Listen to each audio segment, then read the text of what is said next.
Okay, good morning, good afternoon, depends where you're at. I'm going to be the substitute host for today. Unfortunately, Chris had a last minute thing that he couldn't attend, but we wanted to make this happen anyways. It's the end of the year. We chose, I would say, a sensitive topic that we'll try to address. It's something that needs to be addressed. It's impacting millions of people around the world. Um, so let's get started. I'll let each one of our panelists introduce themselves. Nina, why don't you start? Sure. Hello, everyone. My name is Nina Ahuja. I am currently a Scrum Master. In a prior life, I attended a faith-based organization and got my master's in clinical psychology, and where a lot of my research was revolved around the whole idea of decision making. And I'm so glad to be here. Great. Jeff, your turn. Hi, my name is Jeff Dennis. I'm actually on the corporate responsibility team for Common Spirit Health. I've been in the IT security industry since 2004 in various roles. So I'm currently running and on the data loss prevention team and implementing and integrating the two organizations of CHI and Dignity Health into one organization of Common Spirit Health. Thank you. And last but not least, Tim. Hi, I'm Dr. Tim McGinnis. I am director and founder of an organization called SCARS, Society of Citizens Against Relationship Scams. I am a career technologist and online advocate, I guess you would say. I've been on the internet for now literally 40 years, back in the days when there were only 200 computers on the internet. Been on the web since early '94. My organization is predominantly oriented towards assisting and advocating on behalf of online victims, both cyber-enabled crime and other forms of financial fraud. Our organization is available at againstscams.org. Thank you. So you know what? Let's continue. You said that you've been for 40 years on the internet. What is religion scam? I guess it evolved in many ways since the beginning of the internet. How do you categorize it today? How do you basically what is it for those that are not aware of it? You're asking me? Yeah. Okay. So obviously, religious fraud has been a hallmark of human existence since the days of the shamans 10, 15, 20, 25,000 years ago. So the reality is the dividing line between what is faith or belief and what is fraud is a very, very fine line. It depends upon what you accept and what you believe. Essentially, if an individual believes what they're saying and is receiving donations, contributions, etc., towards the furtherance of that belief system, then technically that is not fraud.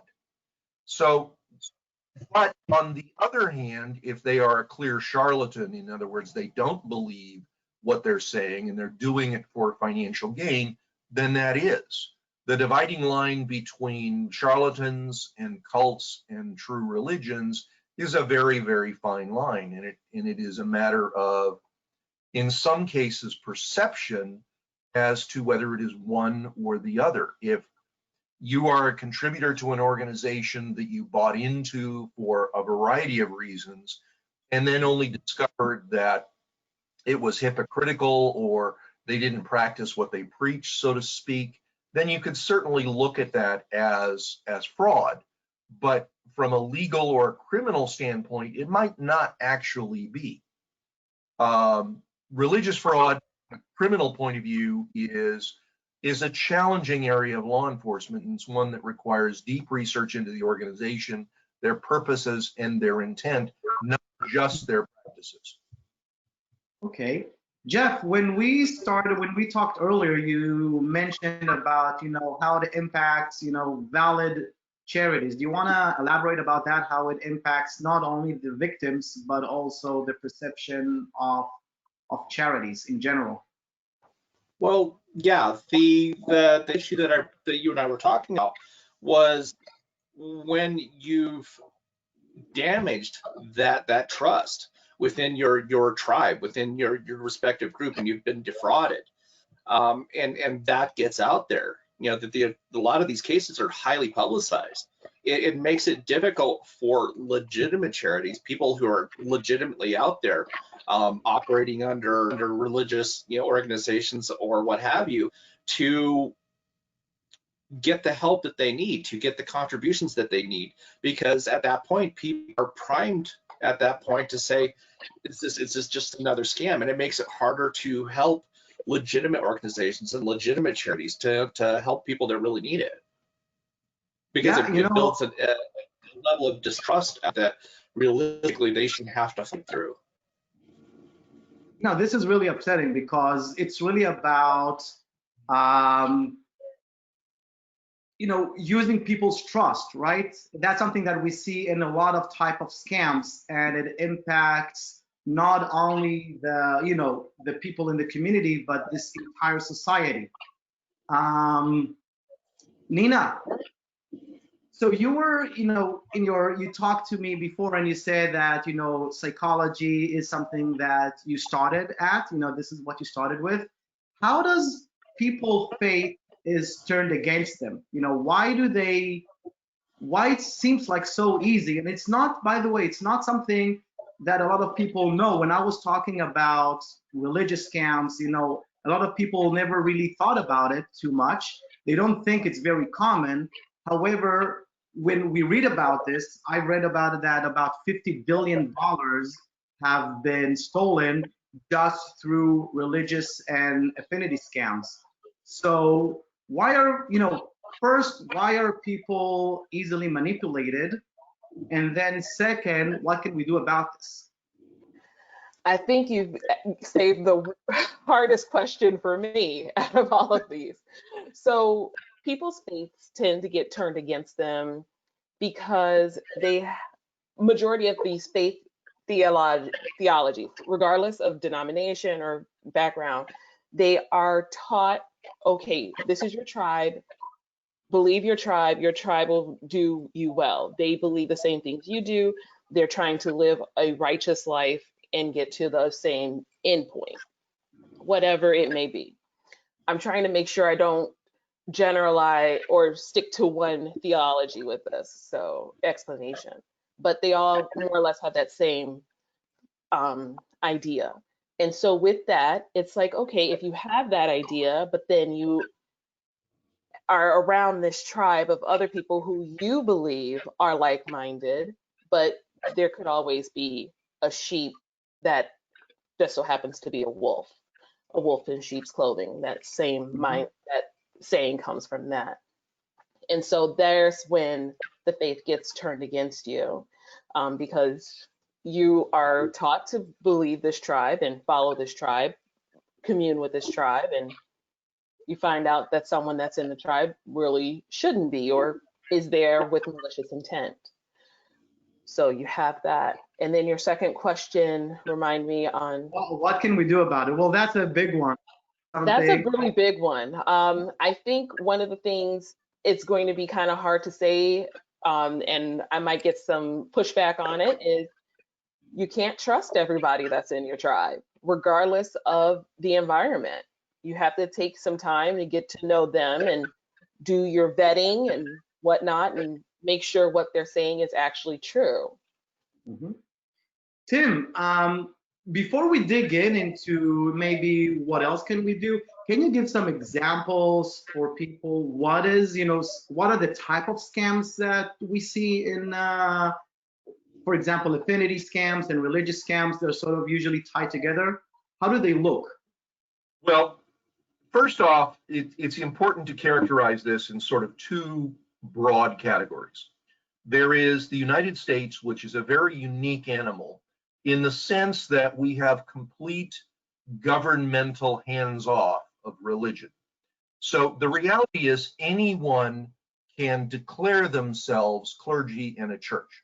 I have a card in my wallet that I paid $15 for that identifies me as a member of the clergy. And it's great for parking, but the reality is anyone can claim to be spiritual, a clergy, or a leader of a church. The reality is all such organizations in the United States should, not must, but should be a registered entity with their state, which means they should be incorporated as a religious organization, and you should be able to verify that. So that's one aspect.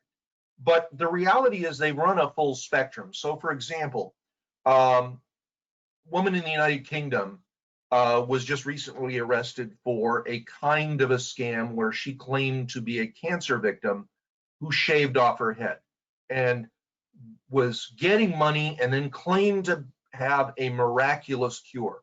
Miraculous cures, miraculous claims are part and parcel, generally speaking, of the gray areas in religion. So your holy rollers, your tents, your rural types of faith-based road shows. Some of them may be real with deliberate, moral, purposeful intent. Many of them certainly are not.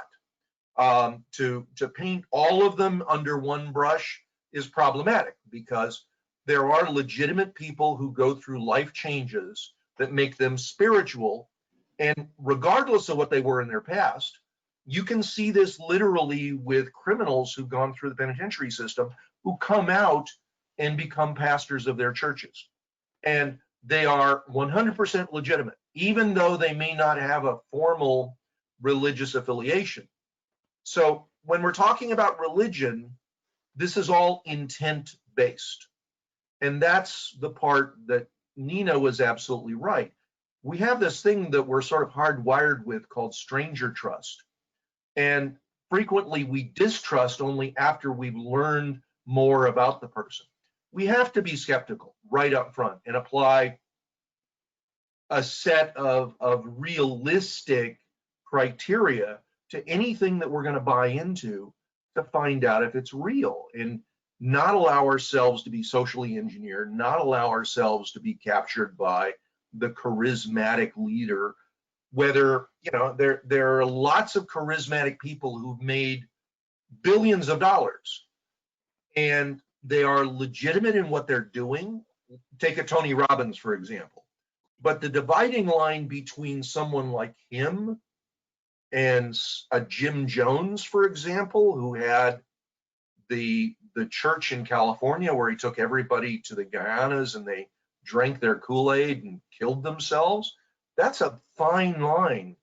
And it's sometimes trying to understand who that charismatic leader is, their purpose and their intent. And that's a very hard thing. So as to Nina's point, a high degree of healthy skepticism is essential. But unfortunately, humans are not really wired to be skeptical by our nature. We learn it after the fact. Lisa Barrett, in her TED Talk seminar, talks about how our emotions are not hardwired into us, they are built. They are our mind's attempt to predict the way we should behave in a context. Unfortunately, most people don't do a great job of this when they're approaching people who use manipulation, who use charisma and social engineering and other techniques to capture them for the purposes of fraud. But maybe we're blind to it, right? Because when our emotions take over and we're in a situation and there's a charismatic person in front of us, we don't practice sexism, because we're just emotionally, attached to that person, sort of like romance scam. How do we find ourselves getting out of that situation? Well, there is a real thing called experiential blindness. It's where our brain is unable to properly see a situation as it is because we have no prior experience. So our brain is attempting to use what it knows to predict both our response and what the reality of the situation is. That's why motorcycles are so hard to see when you're driving, unless you're a motorcycle rider. So yes, there is a kind of blindness, but we can teach ourselves behaviors that give us an opportunity to see the world more clearly.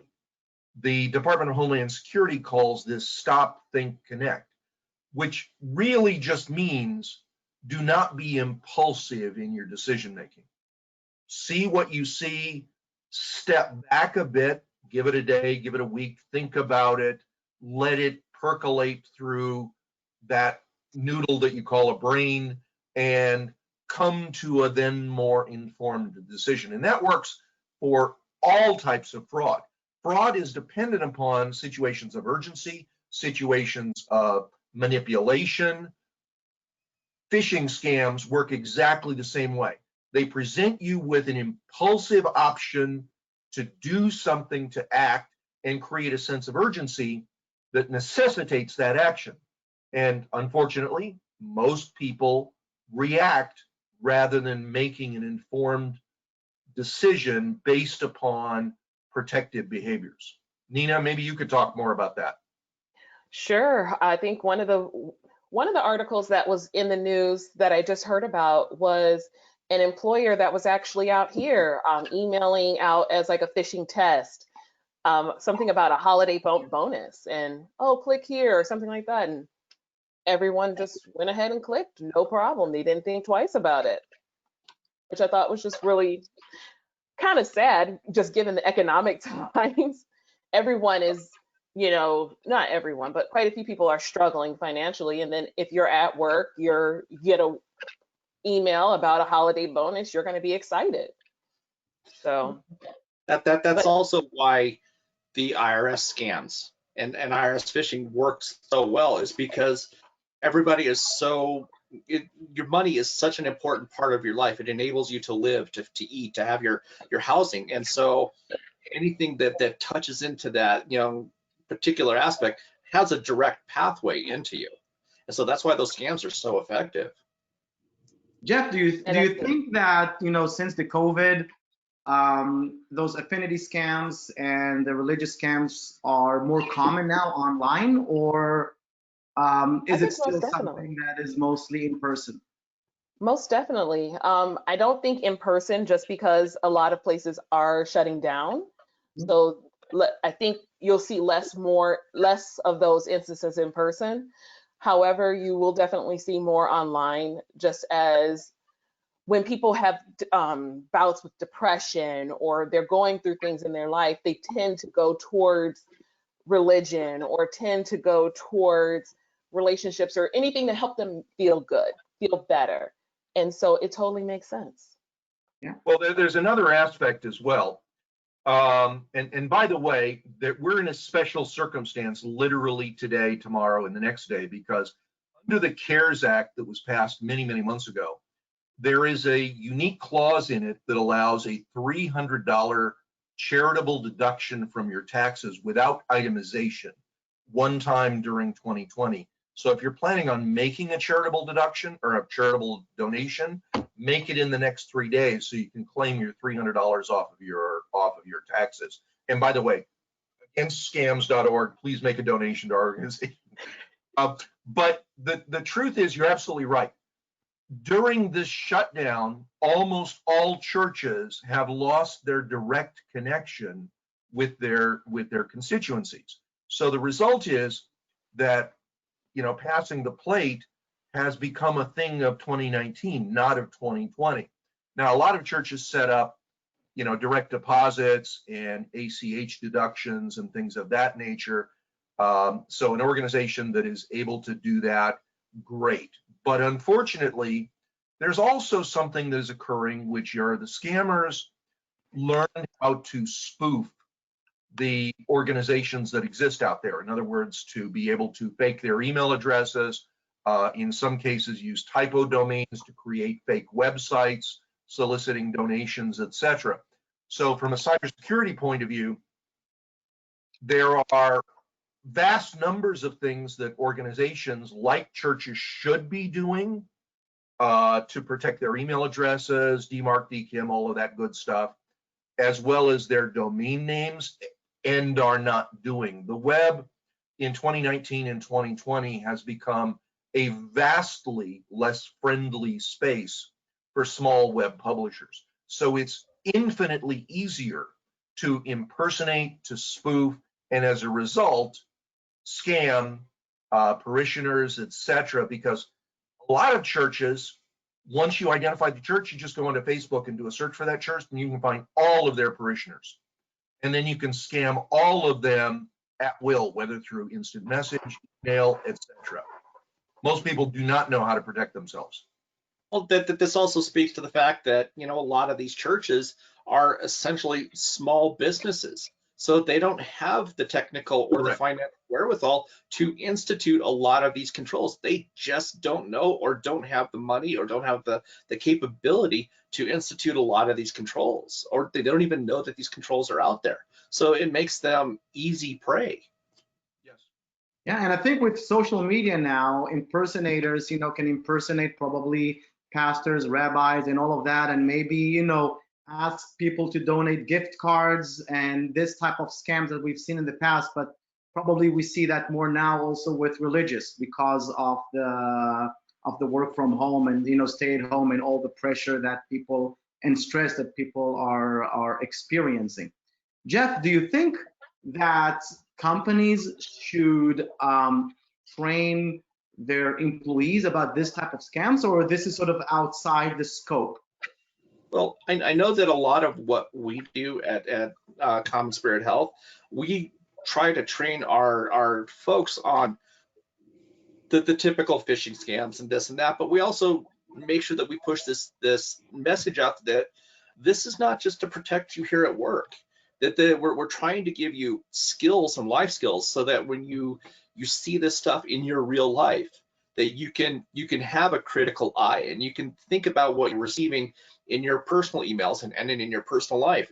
And we're making materials available so that people can pass them on to their family members, their grandparents, people who are not as technically coherent or capable, so that we can try to essentially have the rising sea to lift all boats, so that we can try to, part of our ministries is protecting people and serving the community.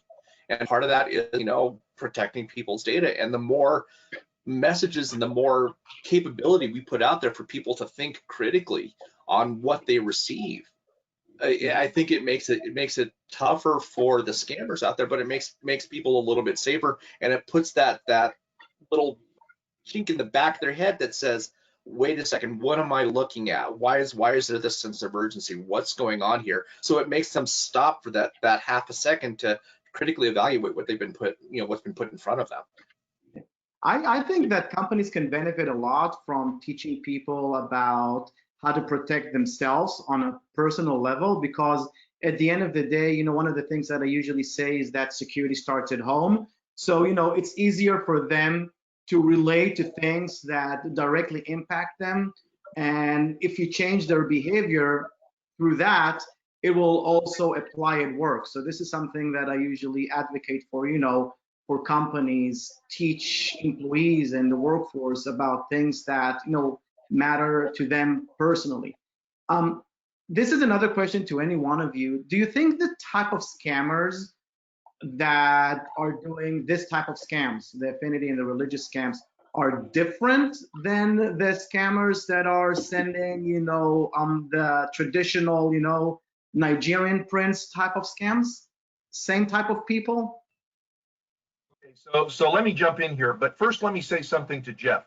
Two really important things. One is, Jeff, our organization is the world's largest publisher of scam-related information. Please feel free to take advantage of that. Secondarily, in the context, remember that people who are scammed in the corporate context are also victims that are traumatized.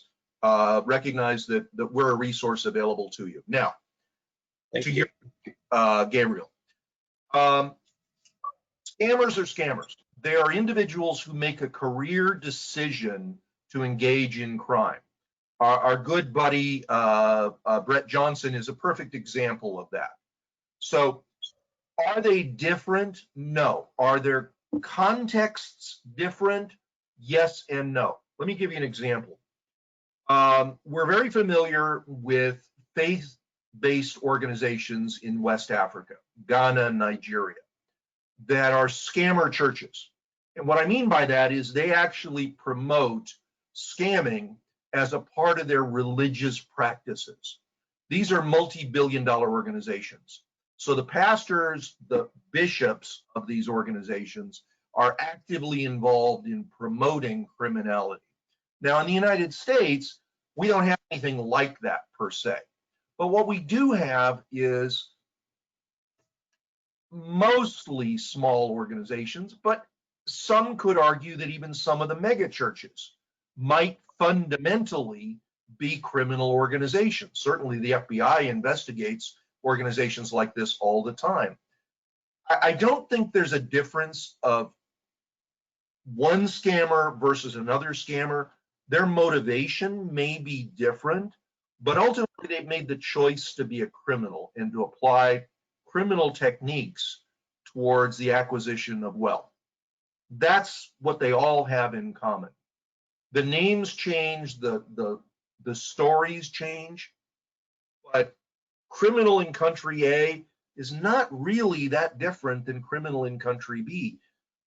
Unfortunately, apologists, and I want to be careful and sensitive here, but apologists tend to differentiate based upon race, country of origin, and cultural context from one place to another. But a scammer in Panama is not really any different than a scammer in Burkina Faso, or a scammer in Korea, or a scammer in China, or a scammer in Japan. These are all people, regardless of their cultural context, who've made the decision to be a criminal. Okay. So how can we identify them? So if I'm a member of the community and, you know, I'm going to the synagogue or to the church, what should I do? Should I start like not trusting everyone around me? When I get an email from my rabbi or So, you know, again, I don't mean to step on anybody's toes, but the place to start is view the world with a certain degree of self-defensive skepticism. So if you're going to approach a church, ask for, are they registered with their state as a nonprofit? They should be. Are they affiliated with any larger organization that you can check out? I hate to say it, but maybe even do a background check on the pastor. Now, I've known many amazing religious people, and some of them have had criminal backgrounds, and they're quite honest about it. You know, take Brett Johnson. He's not a religious leader, but he is an incredibly charismatic person. He's very honest about his background. I myself was arrested once upon a time, never convicted because it was spurious. But the truth is, we all have backgrounds, and it's a function of our honesty about our background and our willing to disclose who we truly are that will make us trustworthy. So do your background checks, do your due diligence, and make sure that it is an organization that not only you like and feel affinity to, but has bona fides, has some credentials that you can verify. Nina, what would you suggest as from a skeptical observer point of view? I definitely agree with everything you've said thus far. As far as verifying, I would also add on asking other people in the community that they've worked with, people that you know, just to see, okay, maybe they said, oh, so into this and expect, you know, this return. Ask your friends, oh, have you heard of this? Oh, okay, what return did you get? Or what had, oh, and then of course you're going to hear some people say, oh, it hasn't come yet, but, you know, I trust it will. Then that might be your cue to just back off and just wait and see what happens. Anytime you're feeling pressured, that's just my kind of cue to say, okay, time to back out. But You think maybe we should avoid, investment offering by, by the community members altogether? Maybe shows a little bit of. yes and no. I do think that there could be some people within these faith-based communities that could have opportunities for investing that may have good returns on those investments. But I would be leery if you just could not find, if you couldn't find anyone who had a positive review or they didn't have an established track record that you could vet yourself. Then The thing that's, is with some of the Ponzi schemes, when you do ask other members, they did get a return. And that's sort of what creates that snowball, that eventually takes down a lot of people. so then But you ask, did you get out and were able to stay out, or are you still in? That's what I would ask. Because sometimes the Ponzi scheme may go back and forth. Oh, you put in 10, they may up it up to 12, then you have a return. But did you put that 12 back in, and are you able to get anything back out and you feel it, versus him just this person just telling you, oh, you have 24 right now. Gotcha. Jeff, did you want to add something? Pay attention to your instincts. People are a lot more intuitive than they give themselves credit for. So if you have that little niggling doubt in the back of your head, I mean, if something doesn't pass the smell test, or if something, a lot of people just ignore their instincts. They see that short-term gain, or this, hey, I can do this, and people play on their emotions.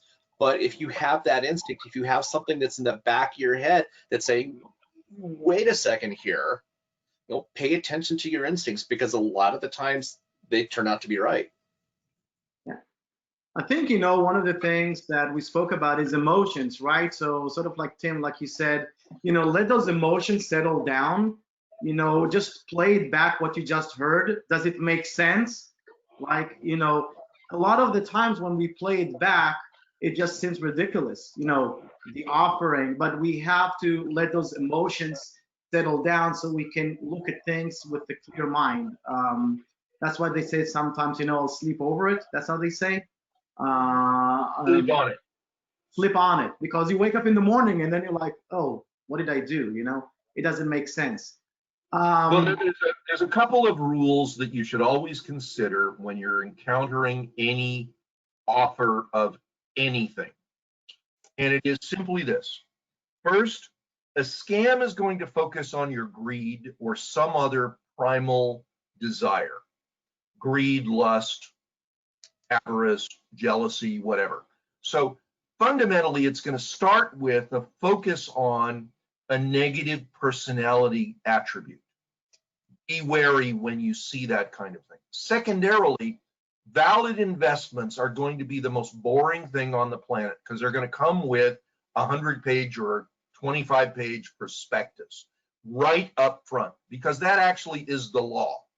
So if someone is offering you anything, whether it's to join a new church or an investment or an online date, look for substance. Don't look for the emotional drivers. If those are right up front and those are the things that are being pushed, back away.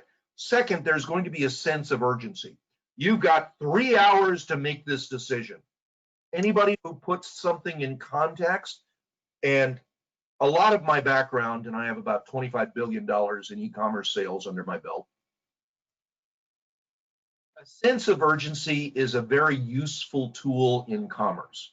It's a form of social engineering to drive a person to make a quick, uninformed decision. But the reality is, while it works and while businesses use it, it is in fact scamming. So whenever you see something that is time domain dependent, you have 3 hours or 2 days to make a decision, the reality is you should probably back away. And then lastly, never invest in anything that you don't have institutional knowledge in. So if somebody says, hey, you should invest in Bitcoins, and you don't even know what Bitcoins are, don't touch them because you're not in a position to make any kind of an informed decision. All you're in a position to do is be manipulated. And whether that's investing in a tractor company or a new kind of foam rubber pillow made in Minnesota, whatever it happens to be, don't invest in something that you don't know something about. It's not just about returns. Returns are easily falsified and faked. As long as you know something about it, you can make an informed decision about the credibility of the people involved, the subject matter, whether their business plans make sense, whether the product has a market. Just watch Shark Tank every week to see examples of people who drunk their own Kool-Aid and don't have a clue.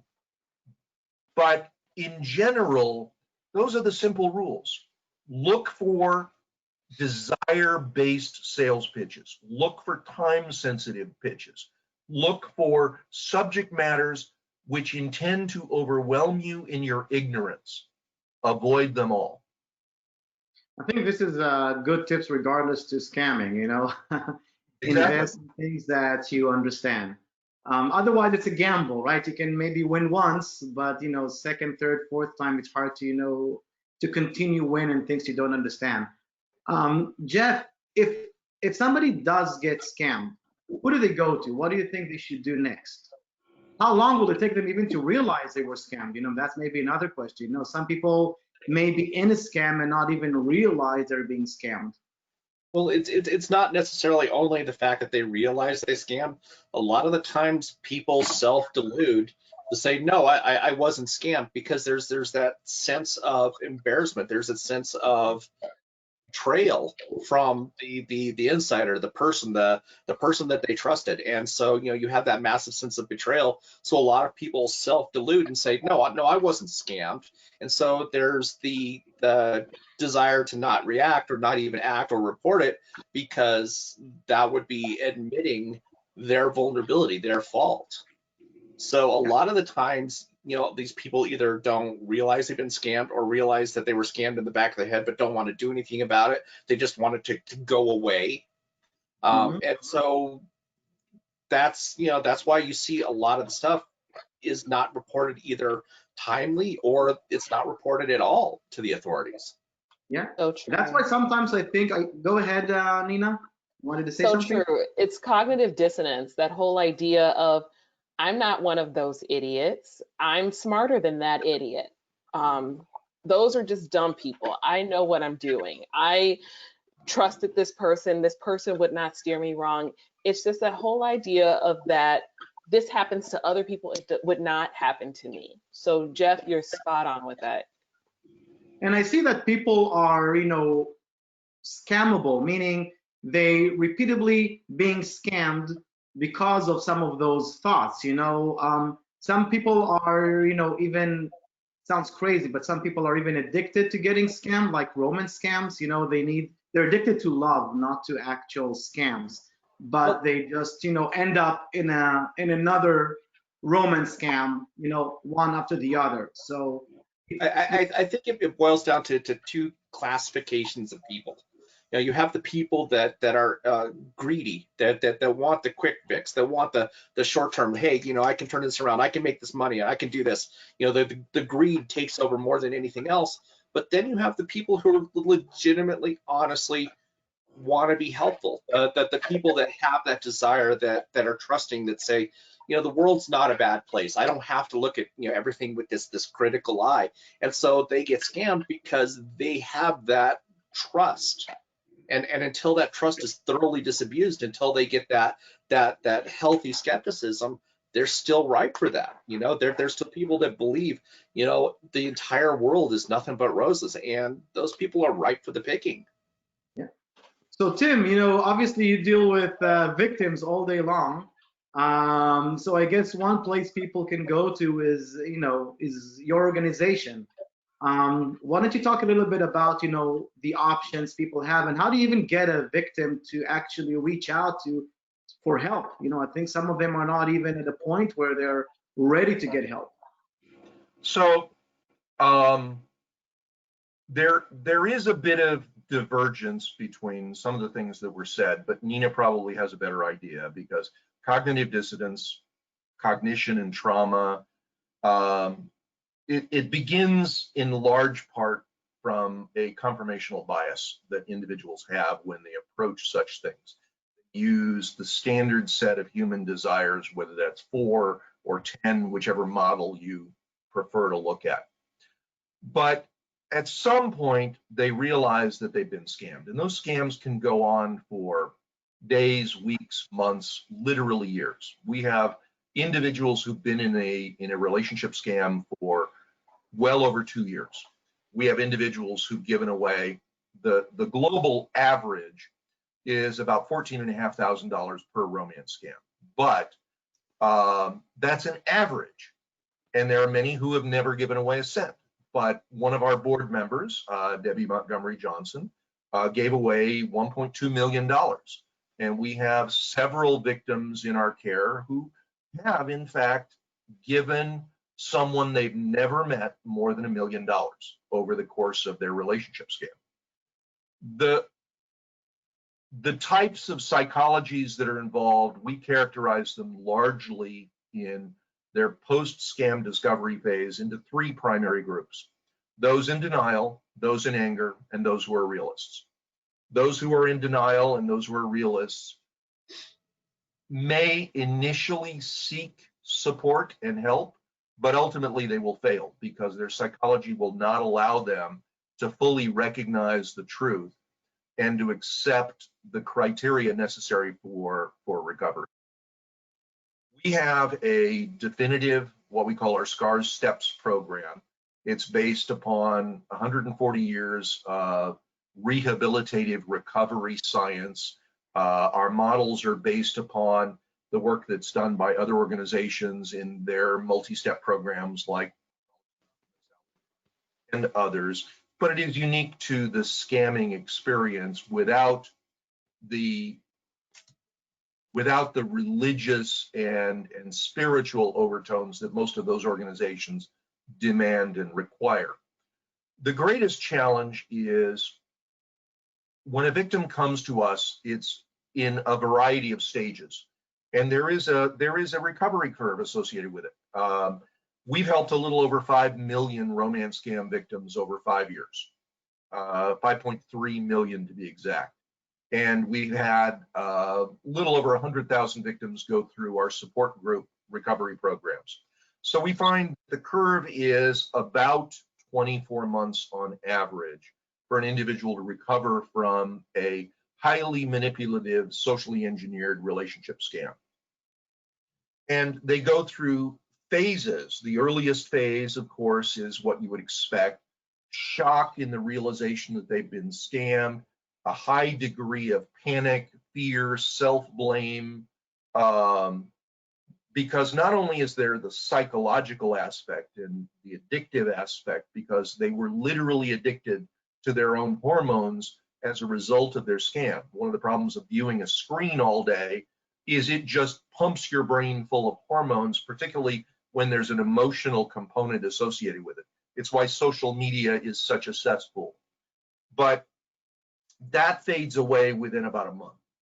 Then they have to deal with the self-blame and self-loathing and the fear of discovery, in part, being able to talk to others. Only about 3% of all scam victims across the board report these crimes to law enforcement. So law enforcement is completely unaware of the totality of this.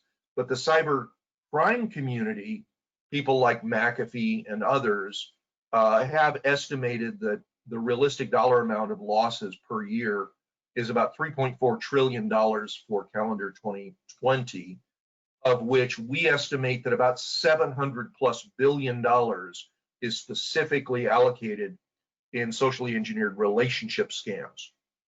Now, we take each victim as they come to us with their state of progression, so to speak, and then weave them into the recovery pathway.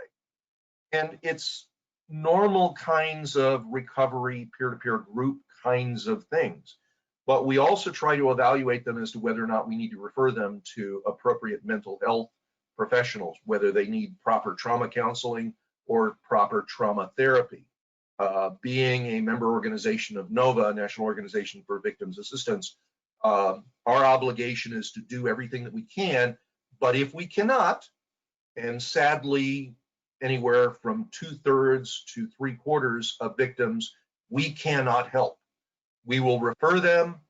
The vast majority of them will simply look at us as though we're a complete and total failure, or we're scammers ourselves, or with hate. The amount of hate that we have to deal with from victims is unbelievable, even to the point of sending bomb threats to me and my staff. But we understand where this comes from. So the result is that we try to bring them into our recovery programs, and it's kind of a passive aggressive kind of a process, because the vast majority of them will come in and then not participate ever. So they're the kinds that sit in the back of an AA meeting and never say anything.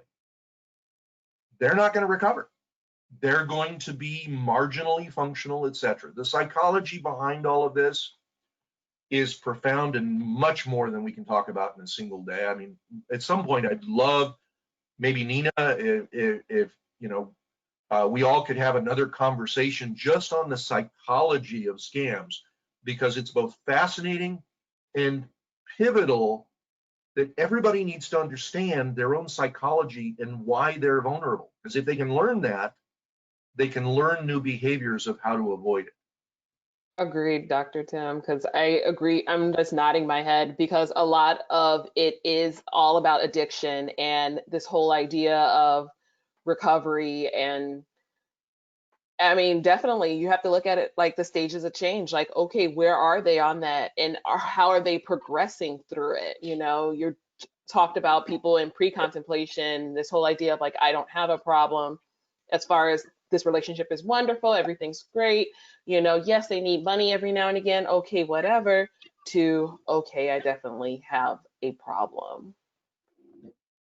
But even if they acknowledge that they have a problem, then they still may be, as Jeff had hinted, that, you know, there is this spectrum of denial, and it can be, I can't accept that I was scammed. Their entire personality is wrapped up in the notion of that fake relationship, and it is, their head will explode if they admit it. To the other extreme, which is, okay, yes, I've been scammed, but I don't want to talk about it, I don't want to think about it, I'm just going to go on with my life. They're never going to recover, because as Nina knows, trauma is not just what you experience, it's also how you deal with the experience. I am, by the way, a psychologist. I'm a doctor of archaeology and anthropology. So when you're talking about tribes, that's my bread and butter. Tribes from a technological internet perspective as well. Yeah, and Tim, speaking to that, I mean, honestly, the trauma, it's not something, you know, that there's this misconception that it's not something you get past. It's something you work through, because you have to come to terms, like fundamental terms with what happened. Honestly, if you don't do that, then you're never going to move past it, because you have to work through it. exactly. That's the only way you recover, is to actually do the work. If you do not do the work, you will just stay sick. Exactly. Suggest to all new victims 3 basic steps, and we've broken it down to 3 steps, because they're easy things that somebody can do in as little as a couple of days, but they're pivotal. The first thing is disengage. Completely stop connection with the scam. Now, this is the first step in regaining personal control of yourself after you've been manipulated. The second step is report the crime. Now, reporting, yes, it's vitally important for governments, but it is also the first concrete step of the person accepting that they're a victim of a crime. When you go and codify that or report it to the police, you're purposefully acknowledging, yes, I am the victim of a crime. And then the third step is seek a recovery program, whether that's counseling, therapy, or peer-to-peer support groups. or an organization like we have, or just talking to friends. Ministers, ironically, bringing this back around to religion, priests are great therapists. The confessional process or getting some counseling through your local church can be profoundly beneficial as well. And if you can do those three things, you can set the stage for a proper recovery where you may not be the person that you were to begin with, but you will be a happy, functioning person at the end of the process. This is why I think, listening to all you guys, when we look at cybersecurity in general, we tend to focus like technology. But look, the human behavior is amazing. The psychology is amazing. I hope, more people will, participate in discussions like this to understand the human psychology, because it impacts, companies on the bottom line as well. So there is a benefit, I think, for security teams maybe to introduce more behavior analysis and stuff like in psychologists in looking at the overall security posture. One last thing that, just for the fun, we have like 5 more minutes. A totally different topic. Let's see if it goes anywhere. So going back to one of the first debatable scams, maybe it's not a scam, and this is sort of what I want to pick your brain. Is Adam and Eve, did the snake scam them, yes or not? Was that a scam? Was that a manipulation? What was it, in your opinion? Wow. Would you consider that a scam? And if you don't want see. the answer, that's fine as well. I think it depends. Personally, would I say it's a scam? No, they were told don't do it, and they did. Okay.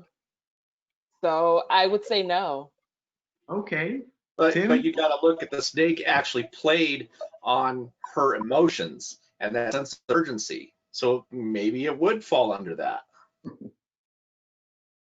So the snake was both impersonator, because the snake was not the snake. The snake was the angel Lucifer.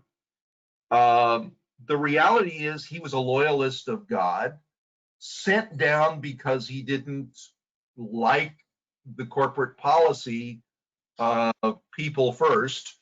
So he was an anti-nationalist, but by definition he was also a fascist. So the reality is it was social engineering, because the lure was an attractive piece of fruit. But the reality is it's an allegory to a modern cautionary tale, and that, I believe, is its purpose in religion. Religion, whether it's one faith or another, is full of allegories that are cautionary tales about appropriate morality and whether or not you should do something. So it's relatable to our topic, but in and of itself, it's not so much a scam as a cautionary tale of what not to allow yourself to be sucked into. Okay, we survived this one. So closing thoughts. So let's start with, let's go the other way around now. I started with you, Nina. I think, Tim, you were the last one last time. So let's have some closing thoughts from you, and then Jeff, and then Nina. Okay. Our organization, SCARS, againstscams.org, provides continuous 24/7, 365 support for scam victims worldwide. We're affiliated with Department of Homeland Security and agencies around the world. We are a private version of Interpol in terms of collection of cybercrime and scam-related reports, something on the order of around 25 to 50,000 reports per month. If any victim needs assistance or needs information about scams, please come to our website, againstscams.org, and we publish a multitude of websites and dozens of pages online. We're here to help. We understand, and we can help. Jeff? Honestly, pay attention to your instincts. If something just doesn't tick the boxes, if something seems too good to be true, take a step back. If it's not going to be there in 24 hours, then it's not legitimate. Yeah, I think can't agree more with that. Nina? I think faith is a great component to life if you choose it. It's amazing, but just keep in mind that there are going to be those people who try to use your faith against you. And with that being said, just kind of keep in mind, usually they have their eyes on your pocketbooks. So anytime you're looking to go into your wallet and it's faith related, just with respect to this topic, just kind of take a step back and process it. Try to understand, okay, why does this make sense? Am I being taken advantage of? And that goes for anything. Well said. Okay, guys, thank you very much. I really enjoyed this conversation. Thank you for all the attendees, and Happy New Year. And I hope for all of us a successful and healthy 2021. All right. Bye. Bye. Thank you. Bye. Happy New Year. Happy 2021. Yes. Everybody be safe. New year, new possibilities.